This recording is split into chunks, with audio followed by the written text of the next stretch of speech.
Merci de vous asseoir. Que Dieu vous bénisse. Alors aujourd'hui, nous allons parler du combat spirituel et de la justice de Dieu. Les amis, c'est fort. Le combat spirituel et la justice de Dieu. Si vous comprenez ce message-là, vous serez invincible. Amen. Et vous serez invaincu. Amen. Ça ne veut pas dire qu'on ne pourra pas vous combattre, mais vous n'allez jamais perdre. Amen. Ce message est très fort. Prêtez votre attention, prêtez toute votre attention. Alléluia. Amen. Alors, on va aller dans le livre de Corinthiens 2. Corinthiens, le chapitre 6, commence à nous lire à partir du verset 5.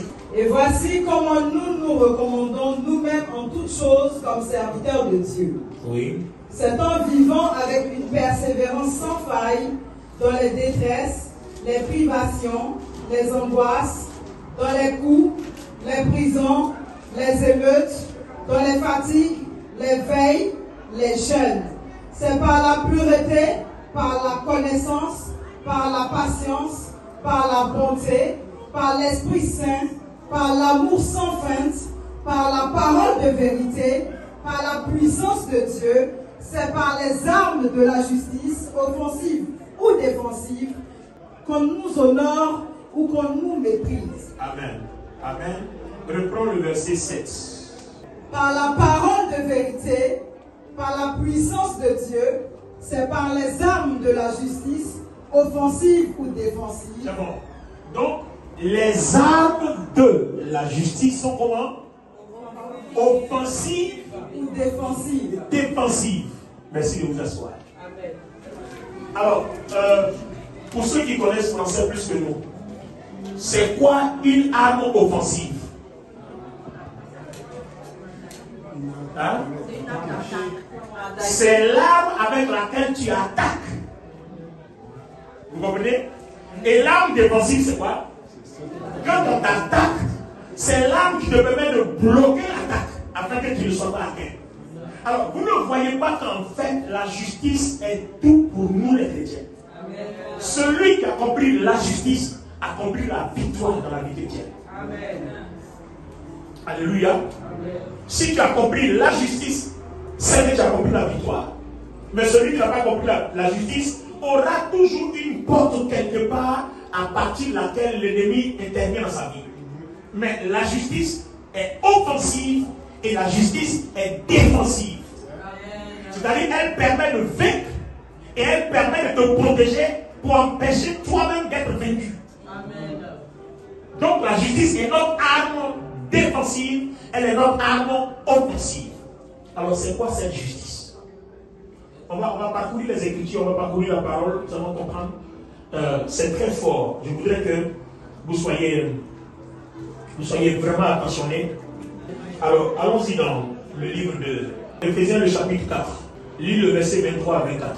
Cela consiste à vous débarrasser de votre ancienne manière de vivre, celle de l'homme que vous étiez autrefois, et qui se corrompait en suivant ses désirs trompeurs, à être renouvelé quant à votre esprit et votre intelligence, et à vous revêtir de l'homme nouveau, créé conformément à la pensée de Dieu, pour être juste et saint, conformément à la vérité. Amen. Alors, si vous avez remarqué, il est question ici d'un homme nouveau, dont la vie est attachée à quoi? À la vérité. La vérité, c'est quoi? La parole, tout simplement. Donc, l'homme nouveau, c'est quoi? Et cette vérité de la parole, le lien se fait comment? Je vous explique. Quand vous prenez la Bible de Genèse jusqu'à Apocalypse, on peut la diviser en 3 sortes de régimes. Il y a le régime divin, il y a le régime de la loi, et puis il y a le régime de la grâce. D'accord? Quand vous prenez le régime divin, Dieu parlait directement aux gens. Dans le jardin d'Éden, Dieu parlait directement à Adam. Il ne passait pas par un intermédiaire. Dieu s'adressait directement à Noé. Dieu s'adressait directement à Sem, etc. Mais regardez bien, sous la loi, Dieu ne s'adressait plus à quelqu'un, il s'adressait soit à Moïse, ou bien il parlait à un prophète. Mais sous la grâce, Dieu s'adresse à Jésus-Christ, et Jésus-Christ nous donne la parole. C'est-à-dire qu'il nous a remis entre les mains de Jésus. Alors, regardez bien la différence. Sous la loi, il était question d'être juste que en pratiquant, en respectant toutes les lois. S'il y en a 10, si tu as respecté 9 et demi, tu vas en enfer. Il faut obligatoirement respecter les 10. Et Dieu a vu que personne n'a pu. Donc la Bible dit quoi? Tous ont péché et sont privés de la gloire de Dieu. Romains 3, 23. Alors, le salaire du péché va devenir la mort dans Romains 6, 23. Maintenant, sous le régime divin, comment est-ce qu'on plaisait à Dieu? Comment est-ce qu'on devenait juste? On devenait juste quand Dieu trouvait en nous quelque chose qui l'intéressait.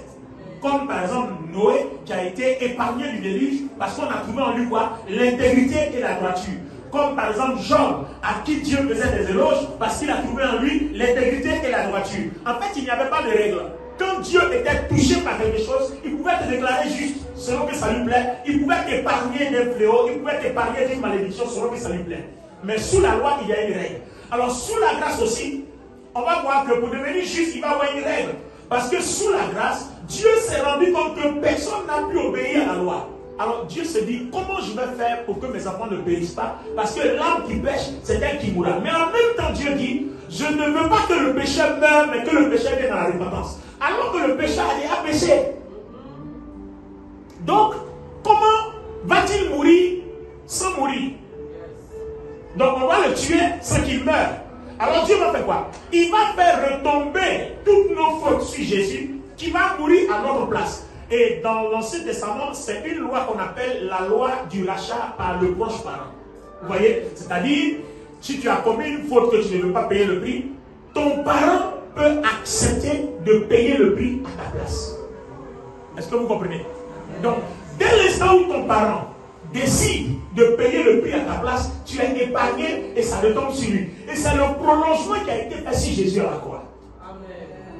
Et une fois que Jésus satisfait cette exigence-là, alors Dieu dit, d'accord, venez à moi, vous tous qui êtes chargés et fatigués, je vous donnerai du repos. Désormais, quiconque croit, place sa confiance en l'Éternel et croit en Jésus-Christ, est déclaré juste. Amen. Donc vous voyez, c'est une justice donc qui s'obtient par la foi. Et cette justice-là, c'est l'amour inconditionnel de Dieu. C'est-à-dire Dieu ne te demande rien. Il l'a prouvé quand Jésus s'est retrouvé en face de Barabbas et qu'on devait libérer un prisonnier. On a décidé de libérer le meurtrier et de condamner l'innocent.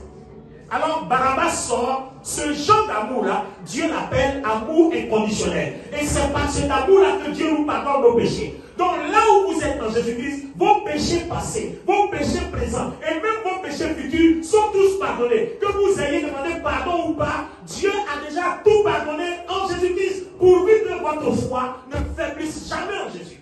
Amen. Amen l'Église. Amen. Donc vous voyez qu'à partir de cet instant-là, l'ennemi ne peut plus exterminer ta vie à cause du péché, parce que c'est le péché qui ouvre la porte. Et Satan sait. Regardez bien un piège d'ennemi. Je prends un exemple, pasteur Olivier. Le pasteur Olivier est habillé à vous, il est habillé en bleu. Il y a du kaki, et puis il y a du bleu nuit, non? Voilà, du bleu nuit en bas. Regardez bien. Ça, c'est le péché qu'on doit exterminer. Alors, pourquoi on doit exterminer? Parce que la parole a déjà dit, l'âme qui pêche doit mourir. Parce que Dieu ne révoque jamais sa parole. C'est-à-dire, il ne combat pas lui-même sa parole. Il faut qu'il trouve quelque chose pour essayer de remédier. Mais s'il ne combat pas sa parole. Mais comme il a péché qu'il doit mourir, il faut bien qu'on trouve une solution. Alors, la solution qu'on trouve, c'est quoi? On dit, ton péché doit retomber sur ton proche parent.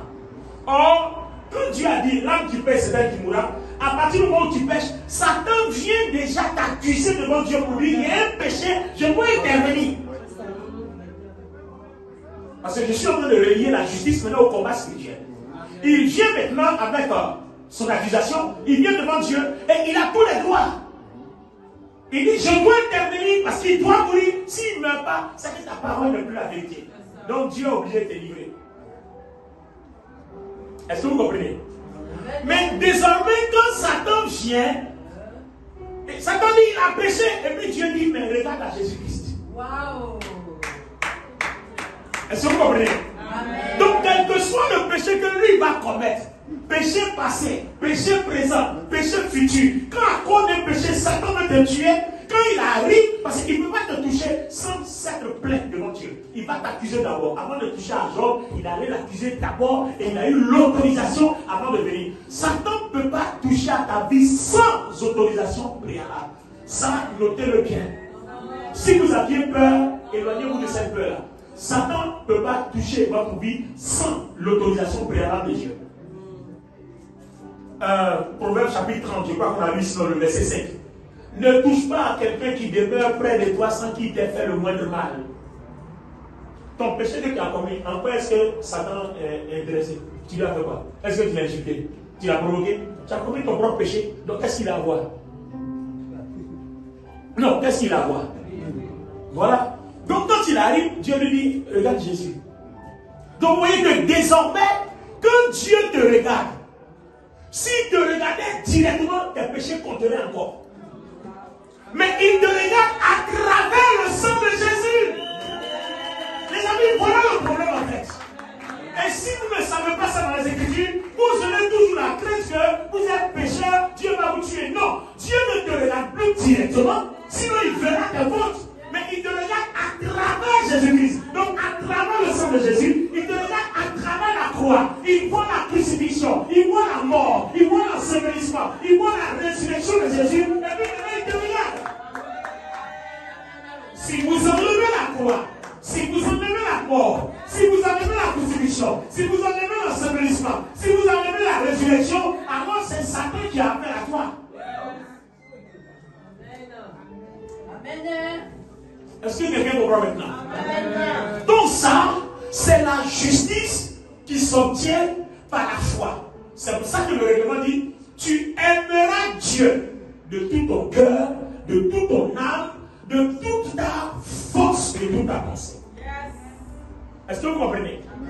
Alors, est-ce que pour cette grâce, vous voyez, la grâce va devenir quoi ici? La grâce va devenir la bénédiction, le moyen de bénédiction à partir de laquelle Dieu innocente ou Dieu bénit quelqu'un sur les actions de quelqu'un d'autre. Est-ce que vous comprenez maintenant? Donc Dieu, en instaurant la grâce, il savait que c'était le seul moyen. Sinon, nous tous, on va mourir. Alors si tout le monde meurt, en quoi est-ce que Dieu a atteint son objectif? Donc il nous a créé pourquoi? Il nous a créé pour nous tuer nous tous. Ça ne fonctionne pas comme ça. Alors qu'est-ce qu'il fait? Pour qu'on ait grâce, il manifeste ce qu'on appelle l'amour inconditionnel. C'est-à-dire, il n'exige rien de toi. Il te pardonne tout simplement parce qu'il est amour. Point. Amen. Il te fait grâce tout simplement parce qu'il est amour. Point. Donc Satan ne peut pas venir te dire, c'est à cause de tel péché je l'ai tué. Si quelqu'un vient vous dire que Satan t'a tué ou bien les sorciers t'ont tué parce que tu as péché, c'est faux. C'est pas vrai. Je ne suis pas d'accord. Si on dit ça, on n'est plus dans notre Bible. Parce que celui qui croit en Jésus-Christ, son péché ne peut plus être le problème de sa mort ou bien le problème de sa destruction. Ce n'est plus possible. Sauf si on ne comprend pas le message de la grâce. Ton péché va te fermer les portes de bénédiction. Tu ne vas pas profiter de beaucoup de choses. Et certains péchés même peuvent ouvrir la porte à Satan de te tuer. Mais ça, l'apôtre Paul dit, je ne parle pas du péché qui mène à la mort. Donc il y a deux sortes de péchés. Par exemple, tu es un chrétien, tu joues avec le sexe, tu vas tomber sur un sorcier ou une sorcière ou bien un occultiste qui est dans les loges, mais il va te prendre pour son sacrifice. En tout cas, c'est toi qui as cherché. Donc on ne parle pas de ce péché qui conduit à la mort. Mais on parle de la vie commune comme ça, quelqu'un qui marche comme ça, qui commet quelque chose. C'est pas pour ça que Satan va venir te tuer. C'est quand toi-même tu es parti te livrer. Ça c'est un autre problème. Si tu allais te livrer, désolé pour toi, on peut pas, il n'y a pas de sacrifice pour toi. Alléluia. Amen. Maintenant, regardez bien. Il y a l'autre justice. La deuxième justice, c'est celle des hommes. Donc la justice de Dieu va avoir deux phases. Il y a la justice entre Dieu et nous. Avant, c'était très archaïque. Maintenant, par l'amour inconditionnel de Dieu, on l'a appelé la grâce, mais qui s'obtient par la foi, dont je viens de parler un peu. D'accord? Maintenant, l'autre justice dit, tu aimeras ton prochain comme toi-même. Et c'est là que se trouve le problème. Donc, même si Dieu t'a pardonné tous tes péchés, toutes tes iniquités, tu n'es pas encore entré au ciel. Il reste un deuxième carnet qu'on va ouvrir. Ta relation avec les hommes. Est-ce que ça honore la justice? Et c'est là que beaucoup d'entre nous seront recalés. Bien. Alors, quand le Seigneur a été crucifié, regardez bien, c'est comme ça. C'est comme ça. Et puis, je vois le pied. Voilà, c'est comme ça. Alors, quand vous regardez, ça ressemble à quoi? À une croix. Alors, ça ne vous rappelle rien? La croix. En Égypte, il a été dit quoi? Si vous mettez le sang sur les linteaux des portes, les linteaux, c'est quoi? C'est horizontal et puis vertical. Donc, les linteaux des portes, ça représente une croix. C'est pour ça que ce qui s'est passé en Égypte est la préfiguration de ce qui allait se passer à la croix. Donc, là où on met le sang sur les linteaux des portes, l'exterminateur, la mort ne peut plus entrer. Dieu dit, je verrai le sang et je passerai dessus. C'est la Pâque. Or, cette Pâque est une célébration perpétuelle. Alors, mes amis, regardez bien. Il y a une révélation dedans. La révélation, c'est quoi en fait? Si vous avez regardé, regardez comment le Seigneur est crucifié sur le bois, sur la croix. Donc, le sacrifice de sa crucifixion, le sang qui coule, ça respecte bien ce qui s'est passé en Égypte. Horizontal et puis vertical. Donc, ce bois-là est l'autel par lequel le sang de Jésus, qui parle mieux que celui d'Abel, s'exprime en notre faveur tous les jours. Par contre, ce sang-là ne parle pas que de notre relation avec Dieu. Ce sang-là parle de la relation horizontale qui est mon prochain et moi. Donc la relation horizontale, c'est notre relation entre hommes, mon prochain et moi. Et la relation verticale, c'est-à-dire du bas vers le haut, c'est ma relation Dieu et moi. Donc Jésus-Christ est la réconciliation et entre les hommes et entre Dieu et nous. Amen. Amen. Donc le salut est un point central qui parle d'une justice entre Dieu et les hommes. Alors Dieu nous a fait grâce dans son amour inconditionnel. Nous obtenons sa justice par la foi. Mais entre nous, les hommes, on obtient la justice par la justice. Yes, come on. Merci de t'asseoir. C'est là que les choses deviennent sérieuses. Amen. Amen. Bien, amen. Donc entre nous les hommes, on obtient la justice que par la justice. Gloire à Dieu. Alors, nous allons prendre un passage qui va nous aider. Et Timothée 6, le verset 11 dit: pour toi, homme de Dieu, fuis ces choses et recherche la justice. Vous voyez, il nous a demandé de rechercher la justice. Pourquoi? Parce qu'on a vu que ce qui nous conduit au ciel, c'est la justice. Justice entre Dieu et nous, et justice entre les hommes. Et quand vous prenez la croix, c'est un point central. Donc au point central, c'est la justice. Ce qui nous réconcilie avec Dieu, c'est la justice. Ce qui va faire que ta vie plaira à Dieu, c'est la justice. Alors je vous donne quelques versets, et puis je vais vous expliquer quelque chose avant qu'on prie. Si vous ne voulez pas que Satan mette la main sur vous, c'est plus simple. Votre foi ne doit pas fléchir. Et votre relation avec votre prochain ne doit pas faillir. Alors, écoutez ceci. 2 Timothée 2, verset 22. Fuis les passions de la jeunesse. Recherche la justice. Ça fait 1.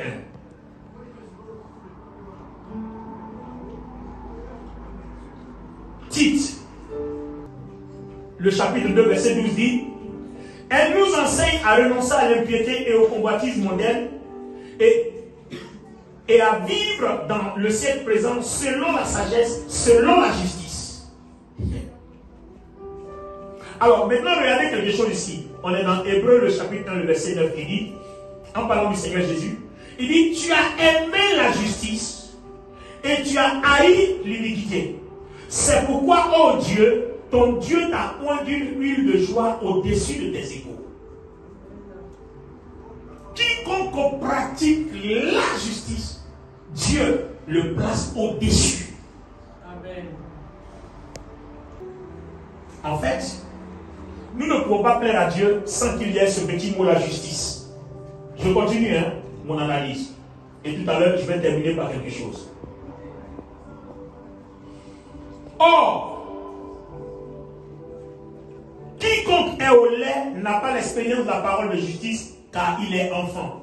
Donc vous voyez, quand vous atteignez le niveau de justice, c'est un niveau de maturité dans la vie chrétienne. Pourquoi niveau de maturité? Je vais vous expliquer tout ça tout à l'heure. Je continue. Regardez par exemple Jacques le chapitre 1, le verset 20 qui dit: la colère de l'homme n'accomplit pas la justice de Dieu. Tout ça là, je vais expliquer. Ne vous inquiétez pas, je vais expliquer. Jacques chapitre 2, verset 23, il dit: ainsi s'accomplit ce que dit l'Écriture. Abraham crie à Dieu et cela lui fit imputer la justice. Le fruit de la justice, ce que je cherchais, le fruit de la justice est semé dans la paix pour ceux qui recherchent la paix. C'est quoi la paix? La paix, c'est l'absence de combat, c'est l'absence de querelle, c'est la réjouissance totale. D'accord? Si tu veux avoir cette paix-là, on te dit, il faut que toi tu pratiques la justice. Maintenant, je vais expliquer. Regardez bien la paix. Vous voulez la paix tous les jours? La paix vis-à-vis des démons, la paix vis-à-vis des sorciers. Vous voulez la paix? On te demande de pratiquer la justice. Ça veut dire quoi? Ah, attends, à chaque fois. Vous voyez là, tant t'es pieds. Maintenant, je passe. I don't want peace. I want problem. I don't want peace. Je ne veux pas la paix, je veux des problèmes. Vous avez vu ce que j'ai fait? Tiens. Maintenant, je reprends. I don't want problem. I want peace. Non, est-ce que vous avez compris? Amen, on a compris. Je ne veux pas de problème, je veux la paix. Maintenant, je ne veux pas la paix, je veux des problèmes. Voilà, les garçons peuvent me suivre. Est-ce que vous comprenez? Donc, la règle est que si un témoin est assis ici, tant que tu n'es pas allé dire, tu as vécu.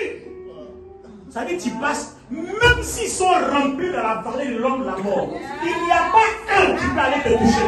Parce que tu n'as pas touché quelqu'un.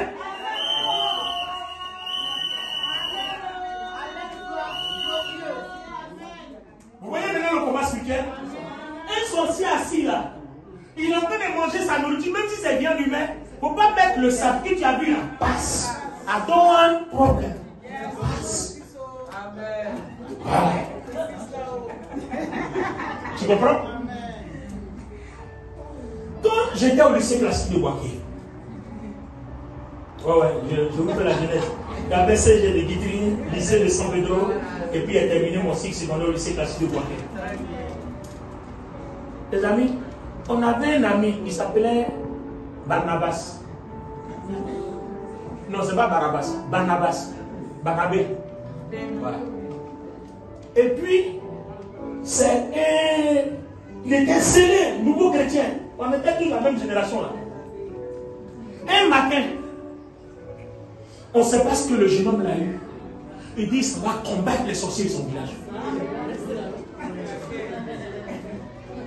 Il est allé au village pour combattre les sorciers. Quand on a appris, on dit notre ami est mort. Il n'est plus revenu. Non, je ne vous pas d'une histoire vraie. Il n'est plus revenu. Les sorciers l'ont tué là-bas. Parce que he wants problem. Vous voyez? Donc dans la loi du combat spirituel, si vous respectez la justice, on dit bien la justice est défensive et puis offensive. C'est-à-dire si on t'attaque, ça ne marche pas si toi-même tu es couvert par la justice. Maintenant si on t'attaque et que tu as réagi, ça marche parce que la justice est vainqueur. Est-ce que vous comprenez? Amen. Tu es en train de passer, ils sont en train de critiquer quelqu'un bien. Quand tu arrives là, I don't want problem.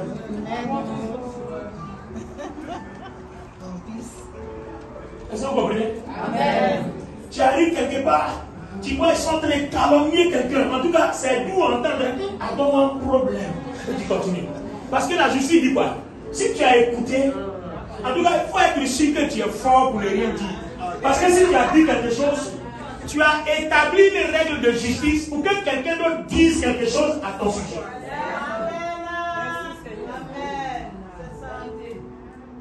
Donc le combat spirituel fonctionne comme ça. Arme offensive et défensive. Elle te protège, elle te fait gagner des batailles. Mais attention, dans la justice. C'est pour ça que la deuxième règle dit, quand la première dit tu aimeras Dieu, la deuxième dit tu aimeras ton prochain.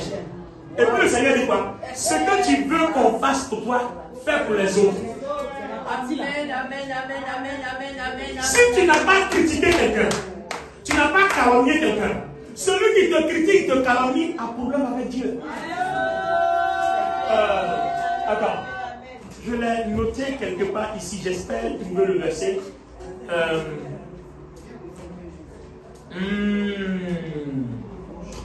J'espère trouver. Oh, j'ai retenu le verset, je l'ai ignoré. Je l'ai retenu quelque part ici. Oh là là, Seigneur, ta grâce. Si vous savez qu'il est juste, reconnaissez que quiconque pratique la justice est né de Dieu. C'est-à-dire, si tu ne pratiques pas la justice, Dieu ne te connaît pas. Ça veut dire que tu n'as pas fait un combat spirituel. Toi-même, tu n'es pas juste avec Dieu. Ça veut dire que tu n'as pas la foi pour être juste. Et puis, tu n'aimes pas ton prochain, tu es vaincu d'avance. Amen ou amen pas? C'est pas moi qui ai dit. Hein? Vous n'avez pas vu que dans votre expérience, dans votre vie chrétienne, il y a des combats que vous menez et quand vous dormez là, c'est ce jour-là même on dirait que vous les avez provoqués. Parce que l'ennemi là, il combat avec les règles de justice. Même l'archange Michel, quand il discutait le corps de Moïse avec Satan, il n'a pas insulté, hein? Il dit que Dieu te réprime. Il a dit que Dieu te réprime. Il n'a pas dit je te réprime. Parce que vous voulez ou pas, Satan est une gloire. Et Dieu ne se répand pas de ce qu'il donne aux gens. Donc, si tu combats sans la justice, tu t'es offert. Dieu va te protéger par plus grâce. Mais tu vas prendre des coups. Faisons attention. C'est pour ça que je vous ai dit, ce message est très important. Sachez prier. Avant, quelles sont les erreurs qu'on a commises? Satan, tu es vilain. Certains d'entre vous n'ont pas fait ces bêtises avant. Satan, vilain. Satan, donnez-moi un peu les bêtises qu'on faisait avant là. Hein? Il y a des gens qui l'insultaient. Alors, vous voyez, quand le monsieur il est dans son coin tranquille et que tu viens, que tu balances une injure, qu'est-ce que tu as provoqué? Tu as provoqué un précédent. Donc, ce que tu as cherché, tu vas trouver. Ça, c'est clair. Alors, regardez maintenant 1 Jean 3,7. Il dit, petits enfants, que personne ne vous séduise. Celui qui pratique la justice est juste comme lui-même est juste. Amen. C'est par là que se font reconnaître les enfants de Dieu et les enfants du diable. Quiconque ne pratique pas la justice n'est pas de Dieu, non plus que celui qui n'aime pas son frère. Les amis, regardez bien. Pasteur Boli. Vous voyez, regardez Pasteur Boli. Pasteur Boli et moi, on était ensemble. Hein. On a fait pas. On se déteste. Maintenant, toi tu vas chez toi, non? Tu es chez toi. Moi ici chez moi. Pendant qu'il est ici chez moi, quand il dit Seigneur, j'ai fait parler avec Pasteur Boli, hein, mais bénis-le, c'est mon frère. Amen. Que ta main soit sur lui. Pardonne-lui ses péchés. Pardonne-lui ses iniquités. Pendant ce temps, lui il est là-bas, Seigneur, Pasteur Boli est mauvais, maudit-le. Seigneur, qui meurt, qui ne réussisse pas. Vous avez vu? Sa prière là n'aura pas d'effet chez moi. Mais ma prière là va faire que lui-même, sa prière sera pour lui-même.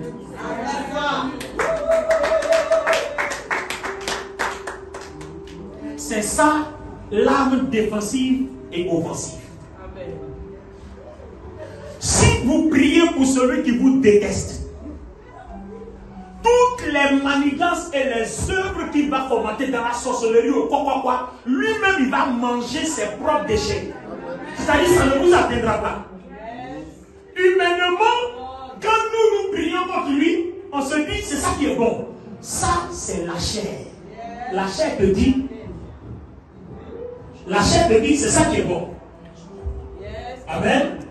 Donc, mais c'est encore vert. La chair te dit, c'est ça qui est bon. Mais l'esprit te dit, l'esprit est le contraire de la chair. Et le combat spirituel n'est pas charnel, c'est spirituel. Est-ce que quelqu'un comprend aujourd'hui?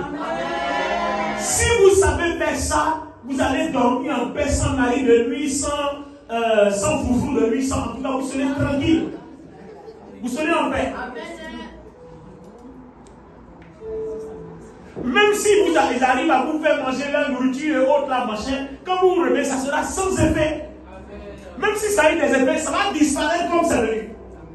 Donc ne vous trompez pas, le combat spirituel, ce n'est pas la vengeance. Il m'a humilié, ça.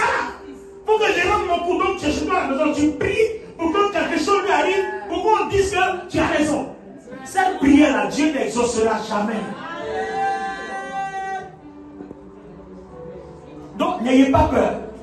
Si quelqu'un dit qu'il va fléchir chez lui, il va prier pour que tu meurs, il ne faut même pas avoir peur. Cette prière-là, Dieu ne l'exauce pas.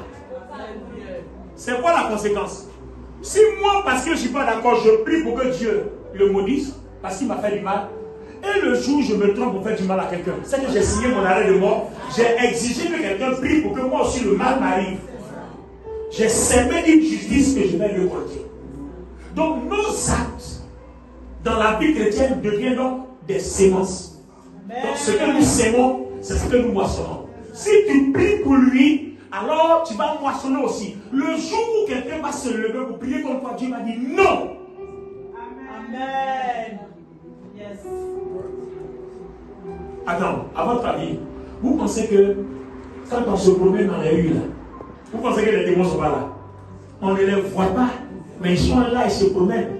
Il y a des gens qui prennent le visage humain, se promènent, tu vas au restaurant, lui assis là, il mange. Il est à côté de toi, hein. Tu ne sais même pas que c'est un démon déguisé, mais toi tu manges quoi? Même s'il emboute ta nourriture, ça ne marchera pas parce que tu n'as pas attaqué sa nourriture. Donc la justice de Dieu intervient automatiquement. Amen ou amen pas? Amen. Généralement, on a peur parce qu'on ne connaît pas la règle. Tout fonctionne par des règles. Tout fonctionne par des règles. Même quand les nations font la guerre, il y a des guerres conventionnelles, il y a des armes qu'on peut utiliser et il y a des armes qu'on ne peut pas utiliser. Si tu utilises des armes qu'on ne doit pas utiliser, on t'attaque au crime de guerre. Dieu ne permettra jamais qu'un démon plus puissant que toi vienne t'attaquer. Ça ne marchera pas. Un ange plus puissant que lui interviendra automatiquement. Amen. C'est comme ça que ça se passe. Et quand vous devez dormir, n'ayez pas peur. Oh Seigneur, pardon, garde-moi. Ils vont venir encore aujourd'hui. Seigneur, je te remercie de ce que tous les ennemis et tous les sorciers qui ont déjà fait leur réunion pour m'attaquer cette nuit-là, je te remercie de ce qu'ils ont l'oxygène, ils ont la paix, de ce qu'ils ont la faveur. Je te loue. Tant qu'ils n'ont pas fait du mal, je te donne toute la gloire. Que leur vie soit en paix. Tant qu'ils n'ont pas fait du mal à un être humain, que leur vie soit en paix. Mais quiconque se lèvera pour venir faire le mal, pendant que je n'ai pas aucun mal, oh Dieu, je te glorifie, qu'il boive lui-même son propre sang. Voilà la prière de combat attachée à la justice.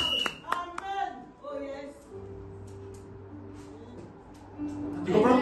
Mais toi, tu as fini de maudire l'autre. Et puis tu dis, oh Dieu, s'il vient la vie qui boive leur propre sang. Non, mais toi, tu es en train de boire le sang de quelqu'un. Et puis toi, on ne voit pas ton sang. Vous voyez, la prière là, tu l'as faussée déjà. Elle n'est pas bonne. Maintenant, regardez la chose. Le pasteur Bonny et moi, on se réconcilie. Et on s'est réconcilié, hein. Mais il est dangereux pour moi. Parce qu'il sait que lui là, on s'est réconcilié. Mais dans son cœur, il fait semblant. Donc, désormais, dans la parole, comment il cherche la justice? Que Dieu te bénisse, comment tu vas? Ça va bien? Dieu te bénisse. I don't want problem. C'est-à-dire, je ne suis pas obligé de m'asseoir avec lui, de manger dans le même plat. Je ne suis pas obligé. Je ne suis pas obligé de l'attraper pour aller en promenade. Je ne suis pas obligé.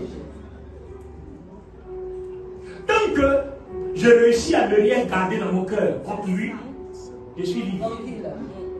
Mais je ne suis pas obligé de l'appeler au téléphone pour qu'on cause. Je ne suis pas obligé de devoir, bon, je suis bien ici là. J'ai bien dit bonjour et puis on va arrêter l'autre côté. On est dans le métro, non? Moi je suis de l'autre côté là-bas. Il était salué, je suis dans mon coin. Reste là-bas. Parce que tu es dangereux. Voilà, tu es hypocrite, tu n'es pas bien.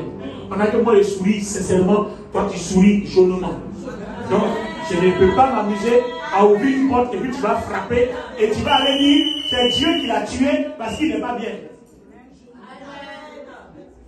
Donc vous voyez que votre comportement n'est donc pas hypocrite et votre comportement n'est pas rancunier. Gloire à Dieu. Votre comportement n'est pas hypocrite et votre comportement n'est pas rancunier. Mais vous savez être prudent comme les sages. Vous voyez? Donc ce n'est pas la même chose. Attends, actuellement là, on dit, il y a un démon. Tu vas t'acheter à côté de lui, mais on a même assez. Pendant que tu sais que lui, là, son dessin c'est le mal. C'est-à-dire que tu as tourné le dos, tu lui mets, il y a un poison dans la nourriture. Non. C'est un démon, quand tu arrives là, tu assires. Je suis obligé de saluer.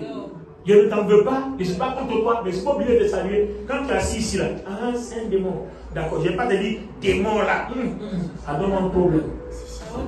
Quand il vient, c'est un démon qui est assis là, non? D'accord, je regarde. Ah, Michel. I don't want problem, I want peace. Je m'assois ici. Si lui il quitte là-bas, il vient s'asseoir ici, j'ai le droit de venir m'asseoir là.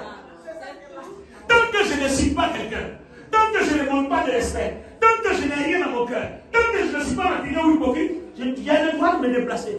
I don't want problem. Donc les gens qui vivent comme ça, qui ne veulent pas de problème, c'est eux qui réussissent dans le combat spirituel. Est-ce que vous comprenez? C'est ceux-là qui réussissent dans le combat spirituel. Et ceux-là, si jamais un esprit mauvais vient les attaquer inutilement, Dieu les venge. C'est ce verset-là que j'ai. Oh Seigneur, fais-moi grâce. Mais posons question. 2 Thessaloniciens 1 verset 6. Car, dis avec moi, car il est de la justice de Dieu. Non, tout le monde ne dit pas. Il est de la justice de Dieu. Il est de la justice de Dieu. De rendre l'affliction à ceux qui vous affligent. À ceux qui vous affligent. Le message est fini. C'était mon point de conclusion. Il est de la justice de Dieu. De la justice de Dieu de rendre l'affliction à ceux qui vous affligent. On ne demande pas toi de rendre l'affliction à ceux qui t'affligent, mais de laisser Dieu rendre l'affliction à ceux qui t'affligent. Dieu même sait qu'il doit affliger ceux qui t'affligent. Donc toi, reste tranquille. Toi, sois juste. Point. Ne fais point de mal à quelqu'un. Ne médite point de mal. Ne sois pas hypocrite. Ne garde pas rancune. Sois en paix avec tous. Si ça ne tenait qu'en vous, soyez en paix avec tous. Car Dieu a le devoir de rendre l'affliction à ceux qui vous affligent. Et Dieu prend ce combat-là quand toi, tu n'as rien fait à quelqu'un. Ça veut dire un sorcier, un démon, peu importe, un occultiste, un magicien, peu importe son grade, il ne peut pas se lever comme ça puis venir toucher à ta vie impunément. Dieu va le frapper. Il n'y a rien à faire. Vous n'avez pas vu que quand les sorciers veulent vous tuer, là, ils cherchent toujours une faille. Quand un sorcier veut te tuer, il cherche une porte. Il va s'arranger, tu vas le bousculer. Ou bien dans le bus, il va venir et puis il va dire, lève-toi et m'assois. Lève-toi et m'assois. Mon cher, il faut t'asseoir. Il veut t'arrêter ici. Ça va venir. Mais lève-toi et m'assois. Toi qui es qui? À côté de quoi? Oh, va là-bas. Tout de suite, tu es le premier à lancer les jus. C'est fini. La porte qu'il cherchait là, tu lui as ouvert ça. Regardez le verset, on était à quoi? 2 Thessaloniciens 1, le verset 6. Alors tenez-vous debout. Tenez-vous debout. Alors notre prière est la suivante. Il y a des gens qui fléchissent chez nous pour que tu meurs, qui fléchissent chez nous pour que tu ne te maries pas, pour que tu n'enfantes pas, pour que tu ne travailles pas, pour que ta vie soit misérable, pour que ta vie soit malheureuse, pour que tu sois malade, pour que tu souffres, tu vas dire à Dieu, ceux à qui je n'ai rien fait et qui veulent que je sois affligé, qu'ils soient eux-mêmes affligés à ma place, selon ta justice. Aïe, aïe, aïe, aïe, oh my God. My God, je ne sais pas si quelqu'un comprend ça. Le combat spirituel et la justice. Commence à parler à Dieu. Commence à parler à Dieu. Le combat spirituel et la justice. Vous savez, quand vous commencez à comprendre la parole de cette façon-là, le diable commence à avoir peur de vous. Parce que tout ce que vous diriez sera quoi? Défensif. Et tout ce que vous diriez sera aussi offensif. Parce que non seulement il ne peut pas t'atteindre, mais tu l'atteins. Pourquoi? Parce que tu connais les règles de la justice. Vous allez voir, quand quelqu'un vous déteste là, commence à prier pour lui. Vous allez voir, quelqu'un qui est proche de la personne va venir vous livrer tous ses secrets. Bon, moi ça se passe dans ma vie, c'est mon quotidien tous les jours. Il y a un groupe de personnes qui a osé s'attaquer à moi. Ils pensent que je les maudis, alors que j'ai pris pour eux. Ils ne savent pas. Alors, les amis, permettez-moi de vous dire une chose.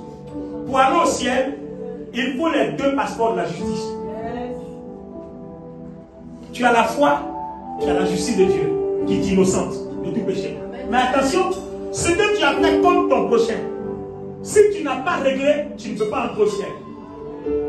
C'est pour ça que la prière de notre Père dit, notre Père qui est aux cieux, que ton nom soit sanctifié, que ton règne vienne, que ta volonté soit faite sur la terre comme au ciel. Comme ça, la dévotion à côté.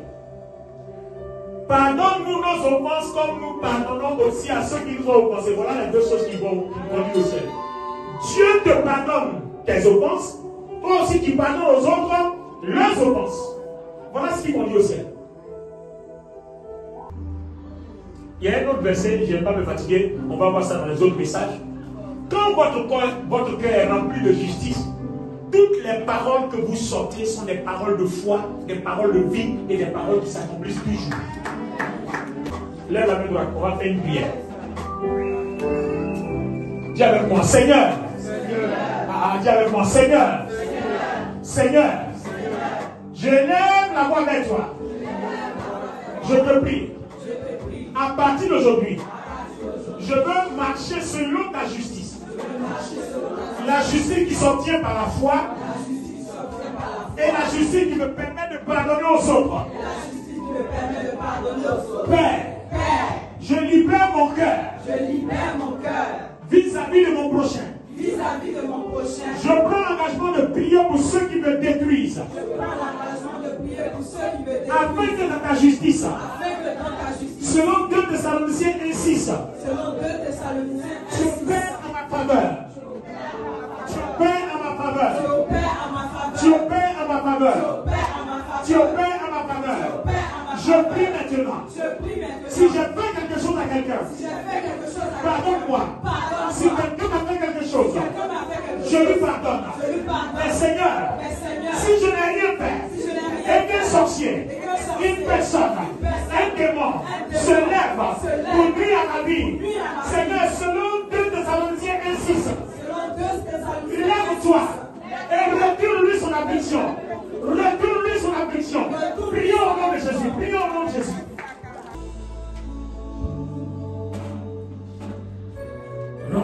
Rentre en toi-même. Le Seigneur est en train de travailler. Il y a des délivrances qui s'opèrent. Je vois quelqu'un dont on est en train de déchirer les vêtements pour donner un vêtement nouveau. Je vois quelqu'un. Le Saint-Esprit ouvre mes yeux, je vois quelqu'un. On est en train de déchirer les vêtements anciens pour donner un vêtement nouveau. Les vêtements anciens sont déchirés. Et ta vie ne sera plus jamais la même. Ta vie ne sera plus jamais la même. Reçois ton vêtement nouveau. Reçois ton vêtement nouveau. Reçois ton vêtement nouveau. Reçois ton vêtement nouveau. Ta vie ne sera plus jamais la même. Ta vie ne sera plus jamais la même. Dieu te donne un vêtement nouveau. Le Saint-Esprit fait par sa puissance.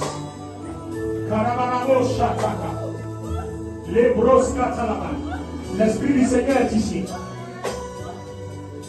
Je vois des guérisons, je vois des délivrances. Je vois beaucoup de blocages. Je vois beaucoup de portes ouvertes, surtout dans les finances. Je ne te demande pas comment tu vas faire. Mais le Seigneur te dit qu'il est en train d'arranger tes finances.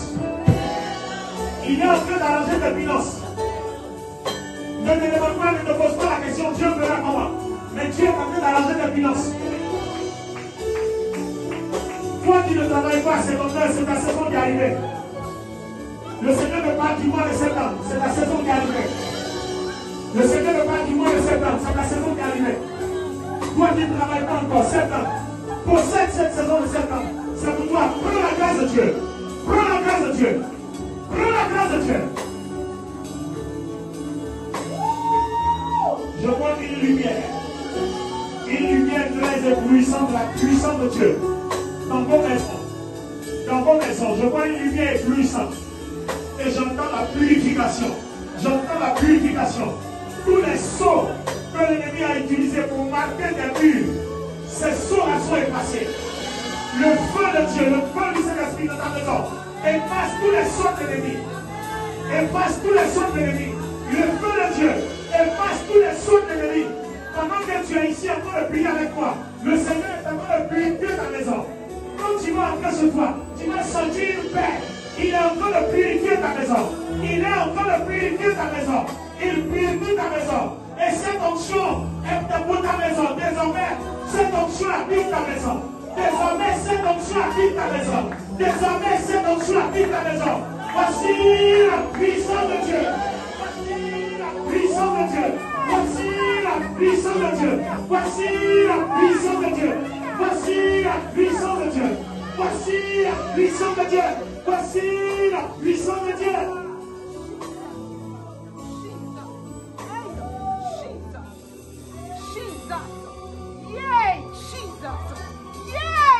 You're working in our midst, Jesus.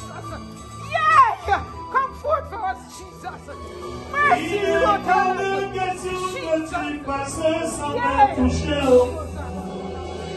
Il est hors de question que ça finisse comme ça. Car je n'ai jamais vu l'homme te chercher sans te trouver. Le Saint-Esprit, la puissance de Dieu travaille dans la vie de quelqu'un. Le Seigneur est en train de te dépouiller de toutes les hommes démoniaques, toutes les méchancetés démoniaques et sataniques. Tout cela est en train de tomber. Le Seigneur consulte tout cela dans le puissance de Jésus. Il est hors de question que tu passes sans me toucher. Il est hors de question que ça finisse comme ça. Car je n'ai jamais vu un homme te chercher sans te trouver. La gloire de Dieu touche, la gloire de Dieu remplit ton âme. La gloire de Dieu remplit ton âme. La gloire de Dieu remplit ton âme. Le Saint-Esprit remplit ton âme. Il remplit ton âme. Il remplit ton âme. Le Saint-Esprit remplit ton âme. Le Saint-Esprit remplit ton âme. Il remplit ton âme. Il remplit ton âme. Je n'ai jamais vu un homme te chercher sans te trouver. Il est hors de question que ça finisse comme ça.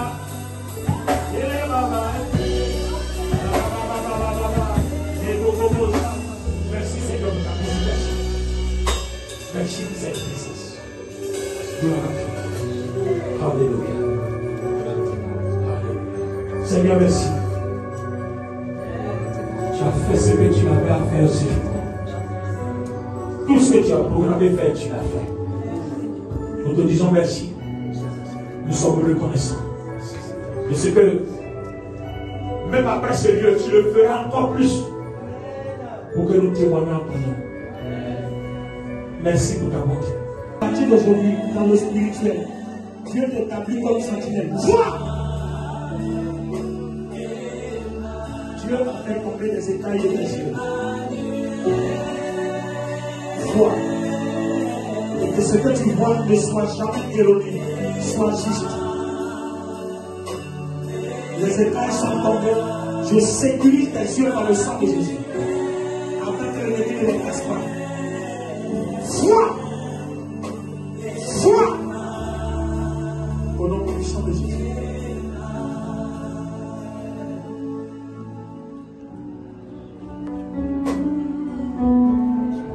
pouvez balancer vos mains comme ça.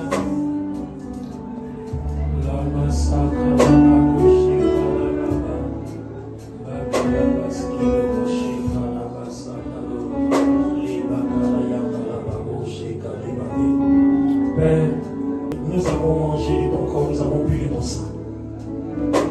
Remplis-nous de l'Esprit de Christ. Que notre âme soit remplie de l'Esprit de Christ. Que le Saint-Esprit prenne le contrôle et communique le caractère de Christ dans nos âmes. Afin qu'à partir de cet instant, ta justice nous accompagne en tout endroit et en tout lieu. Seigneur, reçois toute la gloire. Nous bénissons ton nom, au nom puissant de Jésus.